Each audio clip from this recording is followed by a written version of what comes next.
on the way. C'est vraiment super de se balader en voiture parce que c'est vrai que ça fait faire des vidéos. Et c'est chouette. Et en fait, ça va être ça le sujet là. On va parler des vidéos. Et plus précisément de pourquoi on sent le besoin de montrer une image de nous qui est différente de la réalité quand on fait des vidéos. Pourquoi on est autant self-conscious, pourquoi on pense autant à son la image. façon de transmettre notre image. Ouais. Alors pourquoi? On a la spécialiste québécoise de la question. Stéphanie, es-tu? Voilà. Je pense qu'on a une perception que les gens doivent nous voir avec... je pense qu'on a peur de se tromper, on a peur d'être ridiculisé, on a peur... Donc il y a des peurs derrière. Tu disais hier, c'était beaucoup relié à la sécurité. Donc on ne se sent pas en sécurité nécessairement quand on fait des vidéos. Et à cause de ça, on cherche la façon de se présenter, de se positionner qui va nous donner ce sentiment de sécurité-là. Mais... Alors c'est pas de faire forcément les vidéos qui nous mettent en sécurité, mais c'est qu'après les vidéos elles nous échappent. Oui, c'est vrai ça. On les met quelque part et on sait pas où elles vont, on sait pas qui va les regarder, qui va les voir. Et du coup tout nous échappe. Et chacun a ses peurs par rapport à ça. J'ai une cliente entre autres, elle me disait je fais super souvent des Facebook Live dans mon groupe privé sur Facebook, mais je suis incapable d'en faire sur ma page pro, il y a quelque chose qui coince, ça me fait peur. Puis on a poussé un peu, mais en fait c'était ça, c'est qu'elle avait peur de ne pas être perçue comme assez professionnelle ou assez crédible ou assez quoi que ce soit.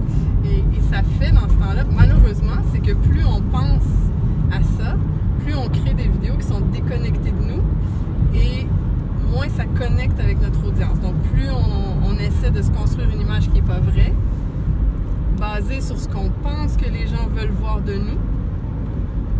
Un autre exemple, les gens me disent souvent, quand tu fais une vidéo sur LinkedIn, il ne faut pas qu'elle soit pareille comme ce que tu as fait sur Facebook. Oui, d'accord. Parce que LinkedIn, c'est sérieux. Bon, trop sérieux LinkedIn. C'est vrai qu'à la base, sur LinkedIn, c'est pas une plateforme où vous allez poster des photos de votre déjeuner. Non, ou de votre petit chien. Ou de votre petit chien. C'est pas l'endroit pour ça, et c'est correct.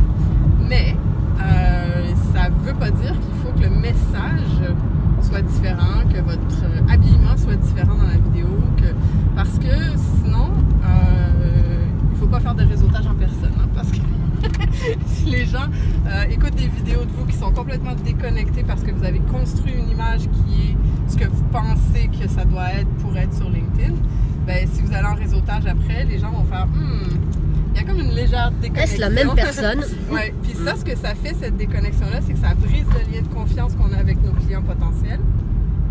Même si c'est pas nécessairement consciemment qu'ils vont se dire « Ah, je peux pas faire confiance à cette personne-là parce qu'elle est pas pareille », mais inconsciemment, dans le subconscient, ils vont se faire cette réflexion-là et ça va faire en sorte qu'ils ne feront pas affaire avec vous. Donc, plus vous allez être pareil, et je l'ai testé, hein, si vous voulez vraiment, si vous êtes du type à vouloir des chiffres, j'ai testé des vidéos identiques sur ma page Facebook et sur mon profil LinkedIn. J'ai autant de vues, sinon plus, sur LinkedIn. Et j'ai des clients qui viennent de là. Donc, il n'y a pas une problématique si vous êtes vraiment vous-même de partager la même chose aux deux endroits. Et parce que si vous voulez pas de chiffres, hein, moi je donne pas de chiffres parce que ça m'intéresse pas des masses, faut dire ce qui est. Mais au final, c'est vrai que quand je rencontre les gens, ils me disent ah bah t'es la même à l'écran que dans la vraie vie. Ouais, moi aussi, voilà. C'est ce qu'on me dit souvent. C'est ce qu'on me dit très très souvent. Puis c'est ça l'objectif en fait. Moi, ça me fait toujours sourire quand on me dit ça parce que ça veut dire que les gens s'attendent à ce qu'on soit différent. Oui, exactement. Je sais pas pourquoi. De nature, on sait que si, parce que dans la relation à l'autre, on a besoin souvent de se protéger et de donner du coup la meilleure image de soi. Donc ça c'est tout le temps, hein, ça n'a rien à voir avec la vidéo ou quoi que ce soit. C'est dès qu'on rencontre l'autre, on met un masque. Ouais, c'est vrai. On rentre souvent dans un rôle. Et le mieux, moi, en tout cas, ce que j'ai trouvé le plus confortable pour moi, c'est d'essayer de tendre à être la même. Enfin, voilà. Et c'est pas toujours le cas. Hein. Enfin, je veux dire, moi aussi, on a tous un filtre, c'est normal. Ben oui. Et puis voilà, on a tous des raisons particulières de mettre un filtre, mais ce qui est intéressant, c'est d'essayer d'aller au plus proche de qui on est. Ouais. Voilà. Et après, être qui on est, voilà, c'est encore une démarche particulière aussi, mais être qui on est, c'est juste accepter les ressentis qu'on a, accepter aussi de mettre un masque si on a besoin de mettre un masque, mais c'est être conscient de tout ça en fait. Voilà. Ouais, et d'offrir le fait d'être conscient de tout ça. Voilà. Pas vouloir absolument raconter tous les détails de sa personnel. Exactement, tout à Ça, fait. c'est pas nécessaire. Par exemple, nous, on a fait le choix de parler de notre homosexualité dans nos vidéos, dans notre marketing, mais c'est pas parce qu'on est gay qu'on doit devenir le porte-étendard de la cause et se mettre à manifester et aller. On a chacune notre façon de le faire, avec une limite dans la façon de le faire. Donc, c'est pas qu'on est obligé de faire quoi que ce soit, mais c'est de voir en nous qu'est-ce qui est important dans notre vie, qu'est-ce que j'ai envie de transmettre, qu'est-ce qui fait du sens entre ce que j'ai envie de transmettre et ce qui est important dans ma vie, puis de décider après qu'est-ce que je partage pas, tout ça. Complètement. Enfin, oui, enfin, voilà, on parle d'homosexualité, enfin, et au-delà de ça, moi c'est pareil, je parle des éléments qui sont caractéristiques de ma vie. C'est pareil, je suis héritière de 4 générations de communistes, et c'est quelque chose que je porte aussi, enfin voilà. Enfin, on va dire que je suis fière, enfin moi je suis fière de ma famille, je suis fière des idéaux et des valeurs qu'elle porte. Après j'ai re-questionné tout ça, j'ai retravaillé sur ces questions-là, mais l'idée c'est de transmettre voilà, ce qui font nous nos valeurs, ce qui font notre quotidien aussi, ce qui est important pour nous au quotidien, ce qui est important pour nous à donner aux autres, à offrir aux autres. Moi, la question de la solidarité, de la générosité, c'est quelque chose qui est présent. Après, je suis pas tout le temps dans une démarche solidaire et pas tout le temps dans une démarche généreuse. Hein. Enfin, voilà. Mais en tout cas, c'est les grands phares de notre vie, les mettre en valeur, les mettre en avant pour les offrir et offrir de nous, en fait. Quand on offre ce genre de choses-là, c'est une part de nous qu'on offre. Et c'est aussi ce qui fait peur, en fait. C'est parce que quand on offre une part de soi, on se rend vulnérable.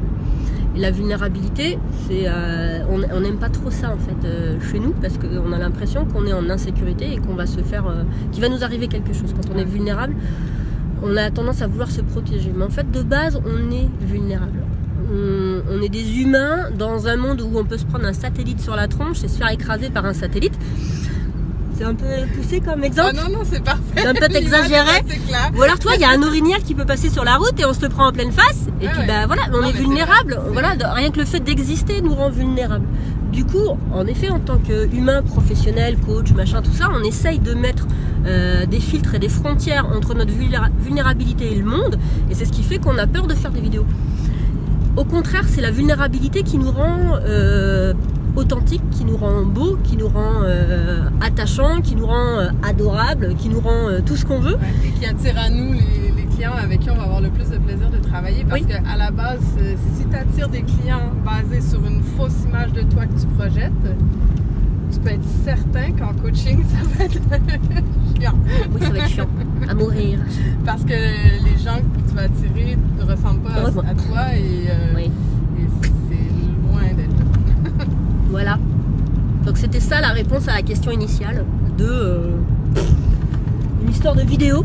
Hein, voilà la différence entre comment on paraît en vidéo et comment on paraît dans la vie. On est toujours sur les routes du Québec. On parcourt le monde en fait du Québec là. Voilà, on parcourt des kilomètres. En fait, on est allé boire un café et faire un petit déjeuner, qui était succulent. On vous embrasse. On vous aime fort. Enfin moi en tout cas, Stéphanie, je sais pas, mais voilà. Et Angélique a goûté au sandwich western. Yeah. C'est ça qu'elle a mangé, mais avec pas de viande évidemment. Non, pas de viande évidemment parce que je suis végé, voilà. Mais je suis pas végane, on en parlera une autre fois, d'accord. Ciao. Salut.